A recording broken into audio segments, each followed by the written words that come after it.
Primeira Crônica.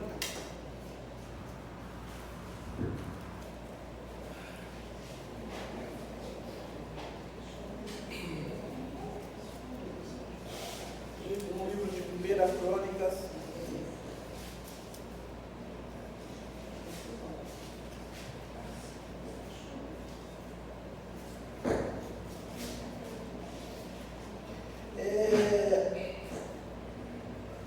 No capítulo 13,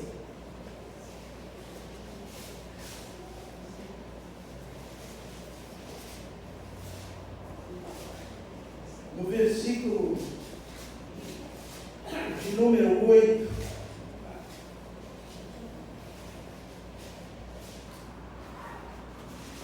nós estaremos lendo alguns versículos. Todo mundo achou?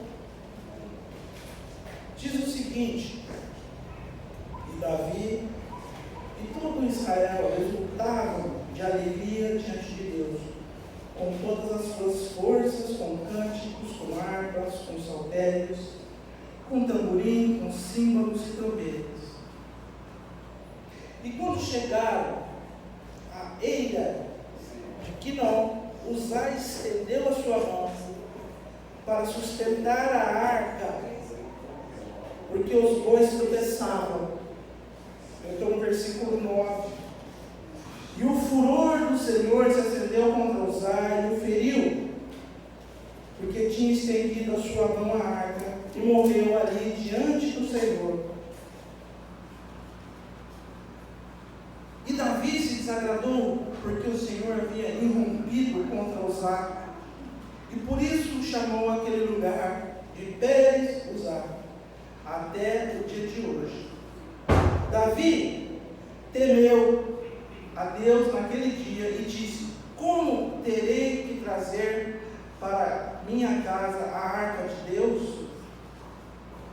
E não trouxe Davi a arca para sua casa, na cidade de Davi, e sim levou para a casa de Obed-edom, o giteu. E a arca de Deus esteve na casa de Obed-edom com sua família 3 meses. Abençoou o Senhor a toda a casa de Obed-edom e todas as coisas que possuíam. Podem se assentar. Glória a Deus, aleluia. Louvado seja o nome do Senhor Jesus. Eu queria perguntar para a igreja: quem está feliz com Jesus? Ergue a mão. Glória a Deus, aleluia. A Bíblia fala que a alegria do Senhor é a nossa força, amém? Louvado seja o nome do Senhor Jesus. Então, nós começamos aqui com uma história, creio eu, já conhecida pela igreja. Mas, essa história, ela sempre me chamou muita atenção, mas muito mesmo. Eu confesso que eu já gastei muitas horas analisando, pensando, orando a respeito desse trecho, para que Deus abrisse o meu entendimento, para que eu entendesse bem essa história. Então nós vemos aí, Davi, ele havia... Aliás, até o plano, o propósito de Deus, era que a arca voltasse para Jerusalém. Então Davi, ele se propõe a trazer a arca. Para quem não se lembra muito bem da história da arca, se você voltar um pouquinho, a arca ficou perdida nas mãos dos filisteus, por ocasião de que os filhos de Eli perderam, levaram a arca para uma guerra contra os filisteus e chegaram lá e perderam a arca. Os filisteus, além de derrotar o exército de Israel, eles ainda pegaram a arca. Todo mundo se lembra daquela história que Eli está sentado na porta do templo, né? E quando ele recebe a notícia, né? Já era ele já idoso, ele cai para trás e morre, né? Quebra o pescoço, na queda da cadeira, ele já era idoso. A esposa de um dos filhos, né, de Eli, naquele instante em que ela recebe a notícia, né, de que Israel havia sido derrotado e a arca tomada, ela também, né, dá à luz a um filho. E a Bíblia ela é muito enfática nesse trecho, que fala que ela não fez diferença nenhuma de que estava nascendo um filho dela. Ela simplesmente deu à luz e chamou o menino de Icabô, ou Icabote, algumas traduções, que quer dizer, foi-se a glória de Israel, e também morreu. Então, por que eu estou enfatizando isso? Porque eu quero que fique assim, claro, a importância da arca para o povo de Israel. A arca não era simplesmente aquele móvel, né, com 2 anjos curvados, um baú, né, com a tampa, que tinha 2 querubins, um de frente do outro. Eu não me lembro agora as medidas, né, aonde havia ali a vara de Arão, as tábuas da lei, o maná, né? Era muito mais, era a presença de Deus. Era a presença de Deus em Israel. Tanto que no reinado de Saul não se deu nenhuma atenção à arca. Porque Saul não tinha o coração em Deus. Como a Bíblia mostra, ele era desobediente, né? E quando Davi, ungido por Deus, ascende ao trono, ele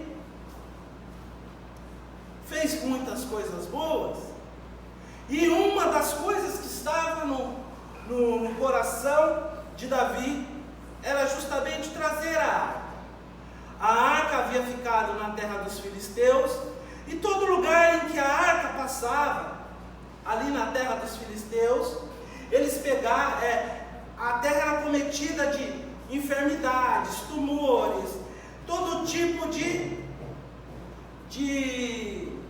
doença epidêmica. Então, pelo que os filisteus, eles temeram a arca. Mas é importante nós observarmos que eles não fizeram de qualquer jeito. Eles falaram: a gente vai devolver a arca para Israel, porque aqui ela está causando muito transtorno. Aí o que eles fizeram? Pegaram, colocaram a arca em cima dos bois, do carro, colocaram ali uma oferta. Se não me falha a memória, era ratos de ouro e línguas em formato de ouro, que eles fizeram ali uma oferta a Deus, para que Deus retirasse a maldição que estava cobrindo a terra, e levaram a arca numa estrada próxima que ia dar ali nas primeiras tribos de Israel, que fazia divisa, e deixaram lá e foram embora.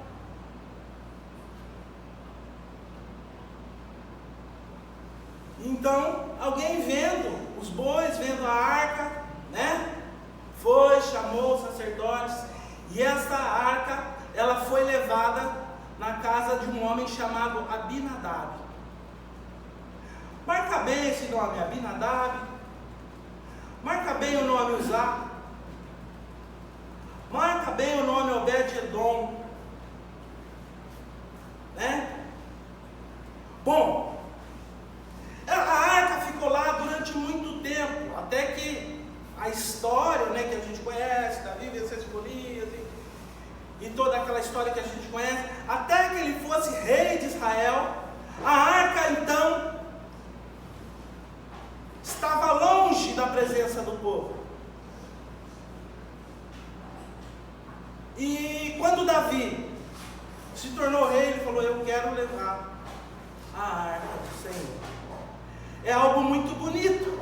Então a parte em que nós lemos estava falando o quê? Da festa em que estava acontecendo o retorno da arca, né? Em grande estilo. Davi mandou fazer carro novo, né? Com bois perfeitos e tudo que havia de melhor ali na tecnologia estava sendo usado para transportar a arca. Eis que então surge a problemática. Dado o momento, em um trecho do caminho, os bois devem ter passado em um buraco, um dos bois tropeçado, e a arca estava caindo. E aí, Uzá foi lá, segurou a arca para que ela não caísse. O que aconteceu? Deus se irou e Uzá morreu ali mesmo. Porque se nós lermos os 5 primeiros livros ali da história de Israel, vocês vão encontrar que ninguém podia tocar na arca. Ninguém podia, a não ser os levitas, né? E aí a gente fica se perguntando, mas Uzá morreu, ele quis impedir, talvez se a arca caísse, ia quebrar o querubim, ia fazer alguma coisa. Por que que ele morreu? Primeira coisa que a gente aprende com essa história: quando nós formos fazer algo para Deus, nós devemos agir conforme a vontade dEle, conforme o querer dEle. Não é de qualquer maneira que nós devemos fazer as coisas para o Senhor. O Senhor deve ser temido, pois Ele é santo. Nós não devemos fazer as coisas de qualquer maneira, porque caso contrário, ao invés de benefício, eu atraio o quê? Maldição para a minha vida. Então, quando você for chamado para fazer algo perante o Senhor, faça da melhor maneira possível, temendo o Senhor, porque Ele está vendo, Ele está olhando.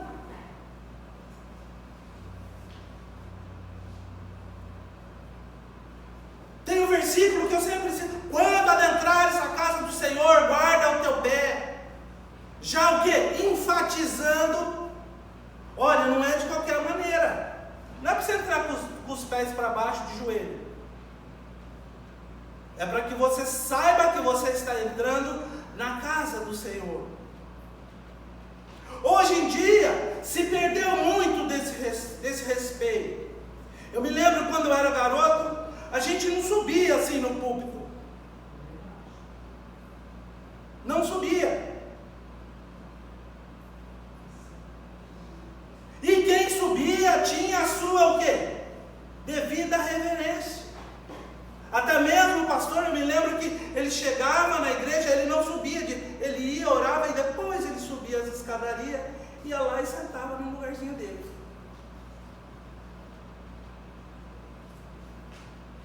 Alguém pode falar no mundo moderno, isso é um exagero, porque Deus não habita em templos feitos por mão humana.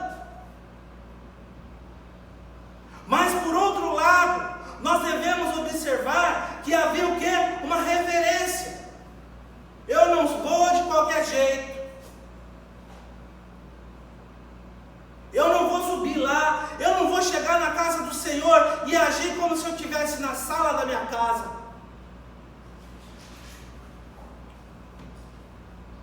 Não é o lugar.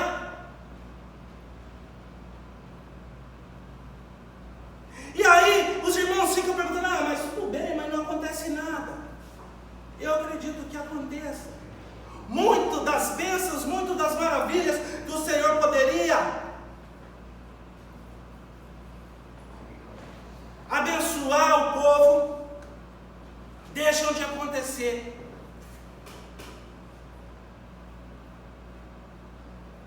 Porque não se tem o devido respeito. A pessoa acha que, é que nem a sala da minha casa, eu posso falar o que eu quiser. Eu posso agir da forma que eu quiser, e não é assim.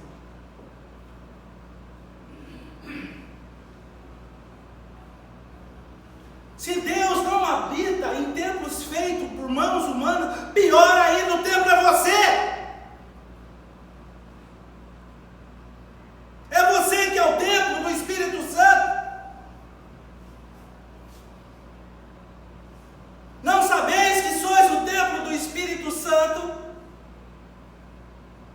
Que não sois de vós mesmos, mas do Espírito que habita em vós.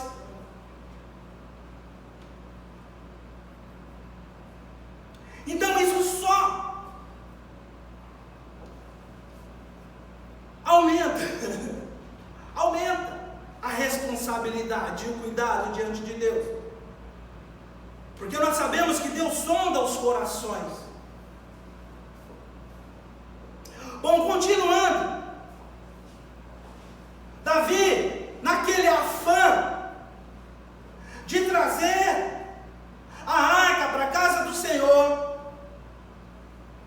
ele não se atentou à palavra de Deus, ele não se atentou de como essa arca deveria ser transportada.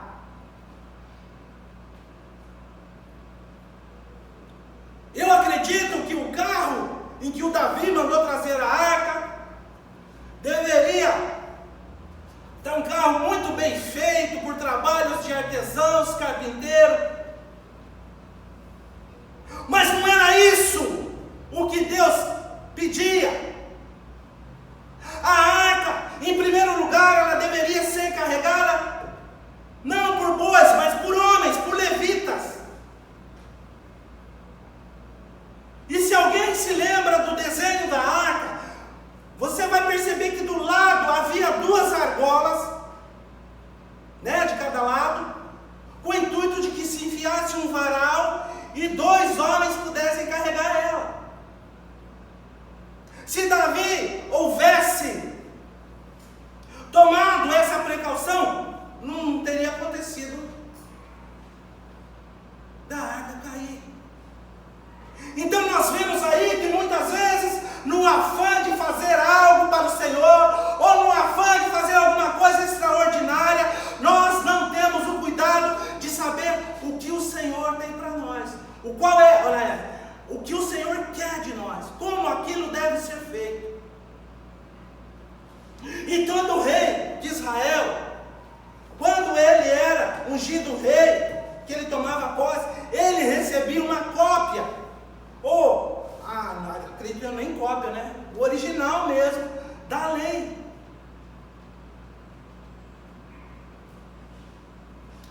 O que nós observamos?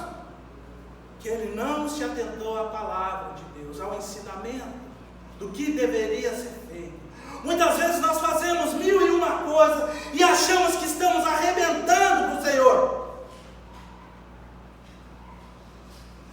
Mas nós não damos o cuidado de olhar na palavra, de observar aquilo que está escrito na palavra, para fazer sim arrebentar, mas de acordo com a vontade de Deus. Por causa disso, nós temos tido inúmeros escândalos na igreja, coisas que deveriam ser abençoadas, tem causado escândalo, porque quando se vai olhar na palavra de Deus, vai ver que não tem nada disso lá. Agora, a culpa disso não foi só de Davi, foi de Uzá. Quando eu falei para vocês, guarda bem esse nome,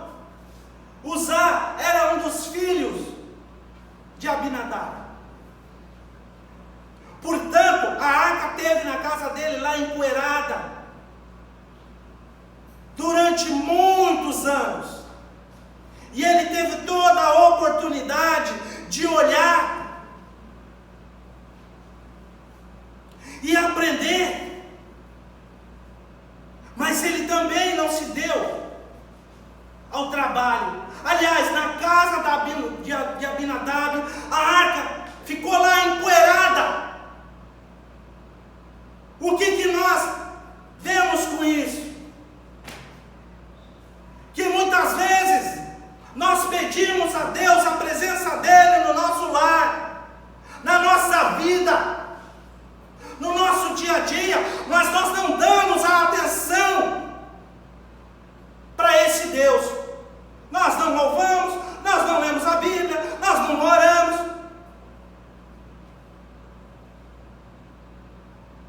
Ao invés de chegar em casa, nós estarmos em contato com a palavra de Deus. Muitas vezes no nosso altar se encontra um rei chamado televisão, notebook, celular. Eu passo muitas horas ali reverenciando as notícias que tem ali. Mas se aparece um versículo, eu já tiro logo dali. Então, a presença de Deus na nossa vida acaba se perdendo ali. Se perdendo. Fica lá. O Espírito Santo na nossa vida acaba se empoeirando todo.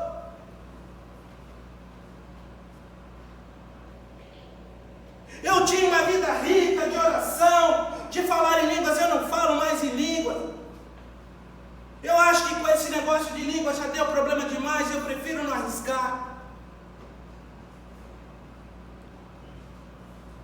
E com isso nós deixamos a presença do Espírito Santo na nossa vida empoeirada. Nós não examinamos a palavra. O Espírito Santo faz parte da minha vida, então deixa eu conhecer a ação do Espírito Santo, o trabalho do Espírito Santo. O papel do Espírito Santo na igreja. Isso é tão claro, tão evidente, que os cultos, se houver cultos de batismo com o Espírito Santo, ninguém vem.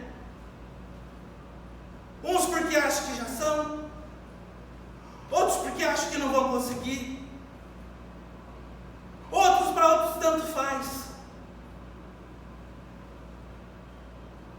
E a presença de Deus na nossa vida fica impedida por nossa atitude, por nossa falta de empenho em buscá-lo, em conhecer. Nós encontramos tempo para tudo.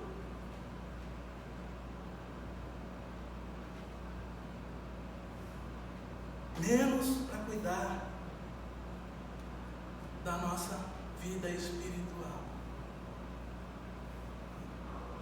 E é o que eu sempre repito, inúmeras vezes eu repito aqui, gente, se você não constrói, se você não procura buscar a Deus no dia da alegria, no dia em que as coisas estão bem, no dia da adversidade, você pode até buscar, mas acaba muitas vezes não resistindo.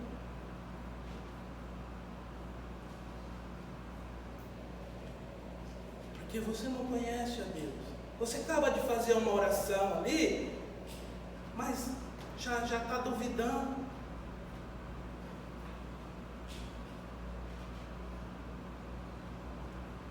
A presença do Espírito Santo foi apagada na sua vida, e o inimigo lança a seta dele, e bateu e não encontra resistência nenhuma. A dúvida já acaba com tudo ali mesmo. A oração nem foi entregue a ele, você nem disse o amém.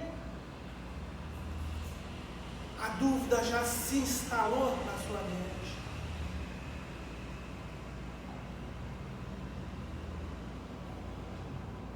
Se o Espírito Santo estiver vivo, atuante na sua vida, igreja, aquela palavra que te traz esperança. A situação pode estar mais dura possível, mas lá no seu peito, o seu coração pula de alegria,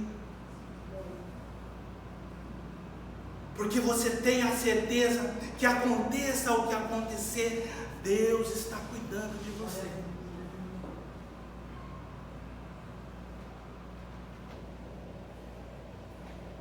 Se tudo der certo, Ele é Deus. Não foi isso que a gente cantou? Mas se não der, Deus, eu não posso nem pensar nisso. Eu não estou preparado.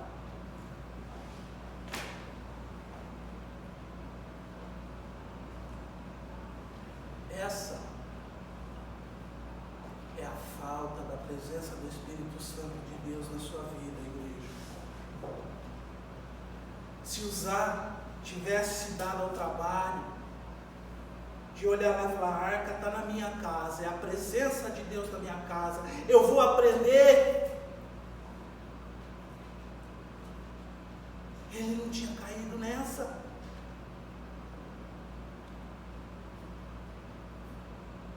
Acredito eu que a hora que ele foi colocar a mão, ele deve ter pensado, ainda bem que eu sou esperto, sou ágil.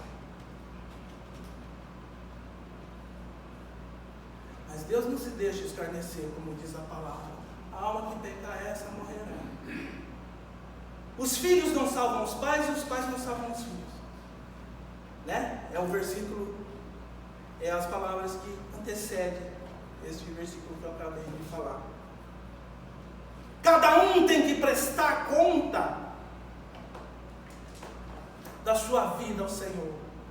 A palavra desta noite, ela nos faz pensar, aonde eu estou na minha vida, que posição está a minha vida espiritual diante de Deus. Eu tenho dado a reverência necessária, tenho buscado o conhecimento necessário, para que tudo que eu fizer diante de Deus seja agradável.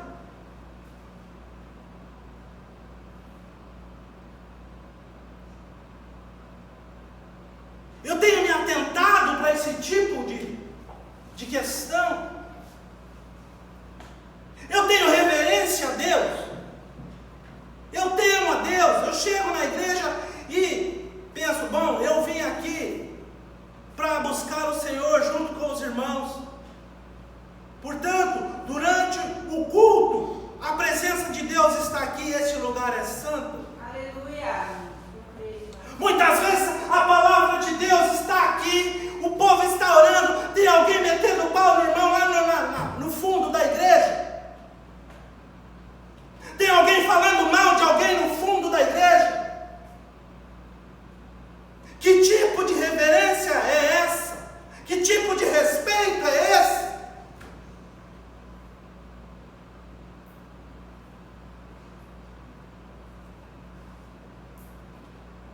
É necessário, igreja, que você tenha o cuidado de buscar a Deus, no sentido de ler as Escrituras, para saber o que agrada a Deus.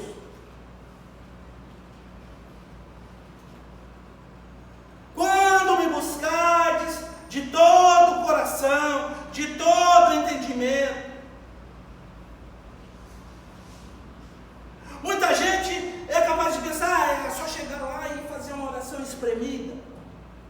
Não é isso. Emotiva, eu choro, pranteio. Não. O cuidado, ele é diário, com cada detalhe, com cada atitude. Eu quero ter uma vida santificada. Por isso, Senhor, essa língua grande que eu tenho, que muitas vezes fala sem pensar, Papai querido, eu não quero isso para a minha vida, porque a Tua palavra me diz que se eu quero que tudo vá bem, se a minha vida seja tranquila, eu devo refrear a minha língua. Não vai muito, né? Nós tivemos um exemplo de Boca Grande, escancarado nos jornais essa semana, né? Se falou até. Vocês vão assistir o jornal? Não lembro do que é. Do ministro da Cultura, né? Que começou que fez um discurso baseado no nazismo, de um nazista chamado Goebbels, que era o braço direito de Adolf Hitler, e ele usa trecho desse discurso. Imediatamente o que aconteceu? A nação de Israel, a judaica aqui no Brasil não está dormindo. Chegaram junto, que acabou na demissão dele. A Bíblia fala que até o tolo, quando se cala, é tido por sábio. Né? Então, por aí, nós começamos o quê? A entender a palavra de Deus. Se nós colocarmos isso, olha, por isso que a palavra de Deus manda que eu mantenha a minha boquinha fechada para falar contra o meu irmão, contra o meu pastor, contra o meu vizinho. Porque isso não traz outra coisa senão desgraça e aborrecimento. Muitas vezes separação de famílias, desunião de irmãos, pais e filhos, mães e filhos, pais e mães, e assim sucessivamente. Então isso está na palavra de Deus, não sou eu que estou inventando isso. Bom, Uzá tocou na Bíblia, tocou na arca e morreu. Porque não teve a devida reverência. Se ele tivesse lido, ele ia saber que os únicos que estavam aptos a tocar na arca eram os levitas. Os únicos que estavam aptos a carregar a arca eram os levitas. O único que está apto a tocar na presença do Espírito Santo na sua vida é você. Portanto, se esse Espírito Santo é atuante ou não na sua vida, é culpa sua. Só depende de você, está nas suas mãos.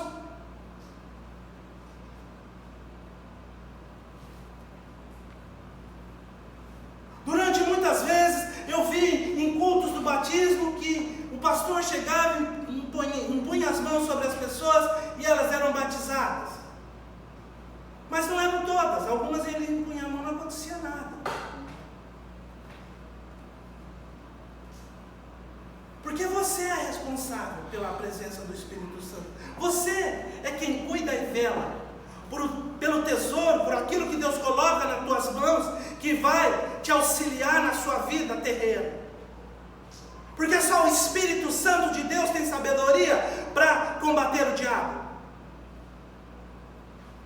para discernir as artimanhas do inimigo.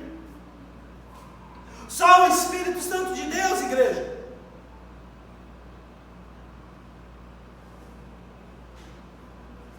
Bom, em contrapartida,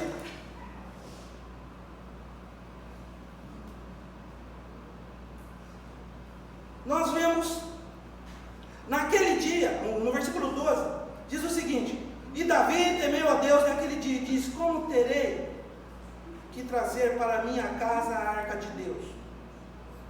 E não trouxe Davi a arca para sua casa, da cidade de Davi, e sim levou para a casa de Obed-edom. Então Davi falou que eu não vou mais continuar com isso. Eu vou procurar aprender, entender direitinho o que aconteceu, para que isso não se repita.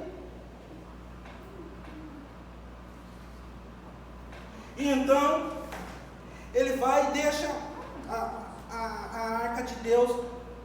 Esteve, no 14 diz o seguinte: E a arca de Deus esteve na casa de Obed-edom, com sua família, 3 meses, e abençoou a casa de Obed-edom e todas as coisas que possuía. Vocês estão percebendo a diferença?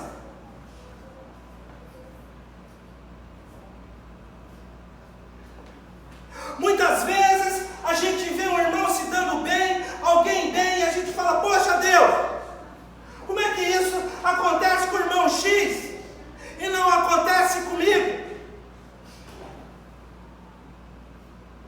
É porque o irmão X conhece e respeita a vontade de Deus. Ah, o Senhor não tem filho predileto. Eu já ouvi muito crente falando isso. Então por que isso está acontecendo comigo? Em primeiro lugar, nós devemos respeitar a soberania de Deus, algo que o pastor já falou aqui, algo que Deus quer e pronto, não tem conversa. Em segundo lugar, nós devemos nos atentar: que tipo de vida eu tenho levado diante de Deus?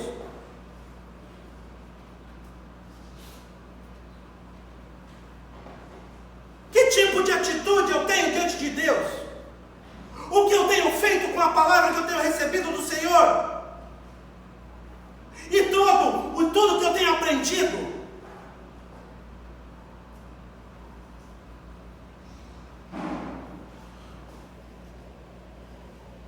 Que tipo de pessoa sou eu? Que tipo de irmão?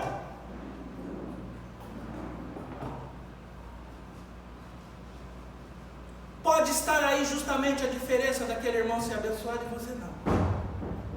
Daquele irmão ser próspero e você não.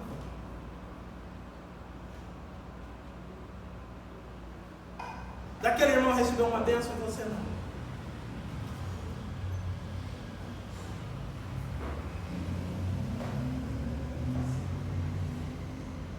Eu me lembro que quando começou a célula na casa da Kelly, eu me lembro de ter visto ela nervosa muitas vezes. Muitas vezes. Aquilo chegava até a ser contagiante. Se eu ficasse perto dela, eu ficava nervoso também. Começava a orar também. Aí eu falei: olha, aí Deus falou para mim: fala para ela que a célula na casa dela vai ser para abençoar.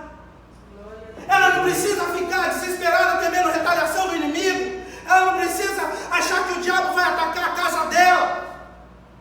Porque o que ela está fazendo é abrindo a casa dela para que a bênção de Deus abençoe, alcance outras pessoas.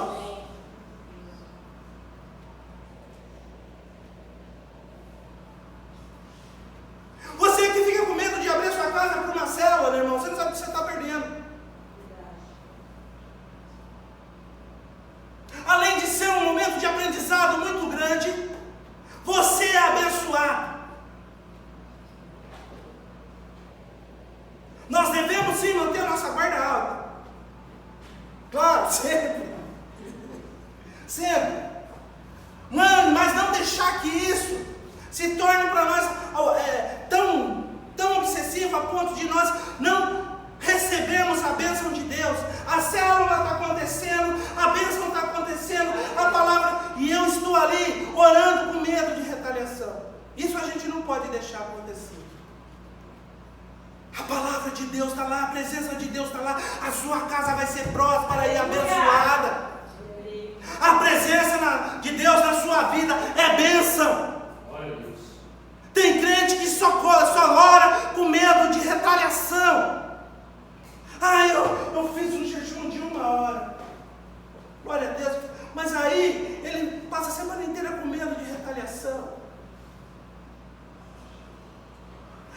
Eu fui no culto de oração hoje e eu orei para que Deus abençoasse a irmã fulana, mas olha, aí eu passo o resto da semana orando para mim com medo de retaliação.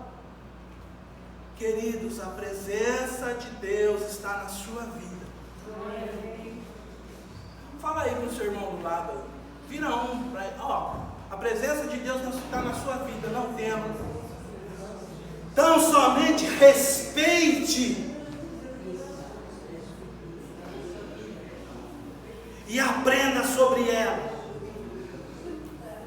que a sua vida vai ser bênção. Que a sua vida vai ser próspera, a sua vida vai ser transformada.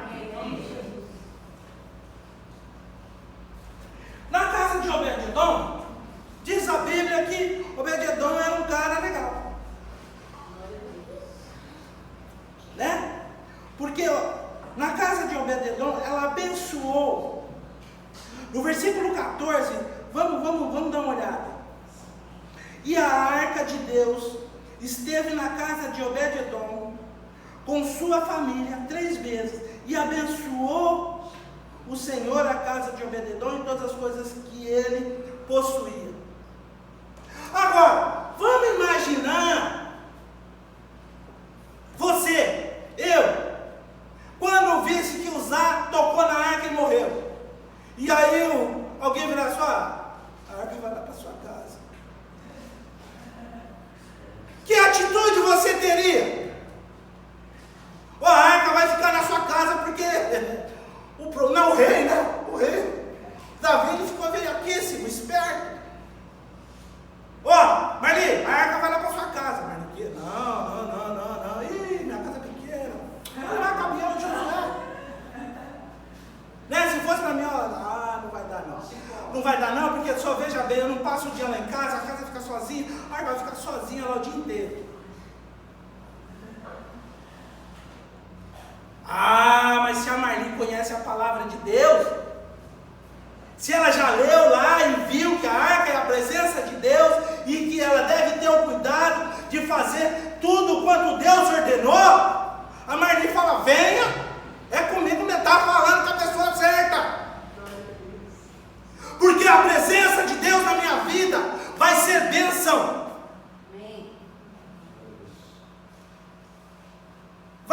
Vai trazer prosperidade, como fez na casa de Obed-edom, vai trazer saúde. E ainda mais, Obed-edom, ele alcançou uma excelente posição diante do rei. Toda a família foi abençoada por uma atitude de receber algo que fazia parte da vida dela. Ele sabia. E até que Davi fosse consultar os levitas, fosse consultar os sacerdotes, para eles terem o cuidado de pegar lá a palavra de Deus certinho, como a arca deveria ser carregada, como deveria ser tudo. Ele deixou lá. Quando ele entendeu como deveria ter sido feito, ele voltou e pegou a arca e levou.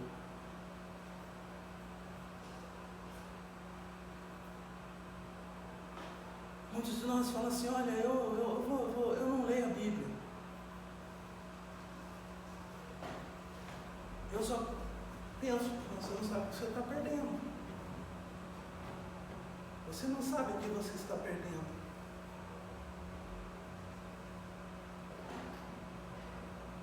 A palavra de Deus fala: olha, medita no livro de dia e de noite, né? Bem-aventurado o homem que não se assenta com conselhos ímpios. Salmo 1. E que medita na lei do Senhor de dia e de noite.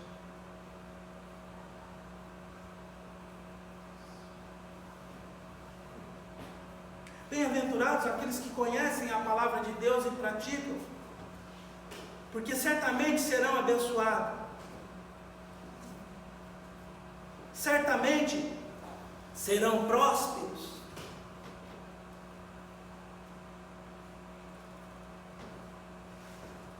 E não vai abrir brecha nenhuma para maldição nenhuma chegar na tua casa.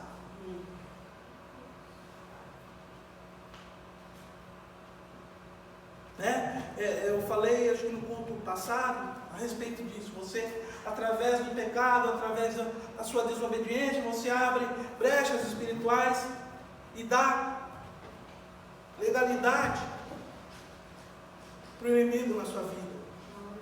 Se você está de acordo com a palavra de Deus, isso não acontece. Porque no dia da batalha, no dia da adversidade, que vai te sustentar é o seu relacionamento com Deus. E o quanto você conhece Deus. Amém? Que Deus abençoe a sua vida. Eu gostaria que a igreja se colocasse de pé.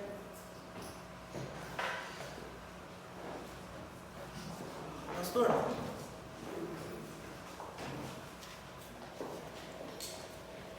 o senhor gostaria de falar algo?